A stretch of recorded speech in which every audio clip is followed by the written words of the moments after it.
Back with us now, our expert in elder law, Gary Price, and we're talking about an important bit of information. What is the difference between estate planning and Medicaid planning? Good morning, Gary.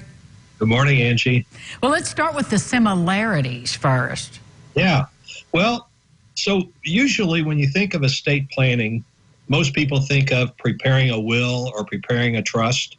They think of the advanced directives like the power of attorney instrument, the healthcare representative appointment, the living will. Those are usually what you think about when you talk about estate planning. When you talk about Medicaid planning, you know, we're always talking about what do we need to do to shelter our assets? What do we need to do to protect our money in the event we need to apply for Medicaid? So those aren't the similarities, but here is the similarity. What I like to do with estate planning, going back to Medicaid planning, we're talking about protecting our assets. What I like to do in estate planning is discuss the same thing, protecting our assets. If you've been through probate, you know that with a family member, you know that that's a lengthy process. You know that that's an expensive process. What can we do to avoid putting our family through probate when we die? So that's the similarity. How can we protect our assets by avoiding probate? That's a point that we always want to talk about in estate planning. So what are, now that, you know, walk us through then the differences and the things that we need to know and the questions we might not know to ask you.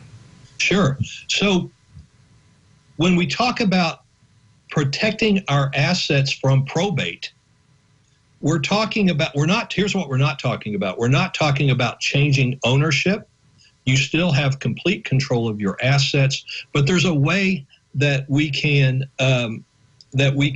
still keep our assets and protect them and avoid probate. And let me tell you this, Angie, if you can do this, you are doing a huge favor for your family after your passing. If you can keep your kids from having to go through that probate process, you're just doing the biggest favor you can do for them in sheltering the assets. So that's what we talk about, and that's what our main objective is with the estate planning side. So, Gary, what is the mistake people make that causes their estate to go into probate? When they go into probate, it's because what assets go into probate are assets that you own, and there's no beneficiary clause. So, for example, like if you have an insurance policy and a beneficiary clause, that insurance policy, those proceeds, death proceeds, do not go to probate because there's a beneficiary clause. Well, we can add beneficiary clauses to many assets that people don't know about, like your bank accounts, like your home, like your car. You can avoid probate by adding those beneficiary clauses. Gary, do you discuss that in your book? You know, the book is focusing on the Medicaid side, right, and sheltering assets. So I don't focus on that so much in the book. The book is talking about protecting assets in the event Medicaid becomes an issue. But again, the estate planning side is something we always talk about, even to the folks that come in to see us on the related to the with the primary concern of being Medicaid planning. Let everybody know how they can get your book, Gary.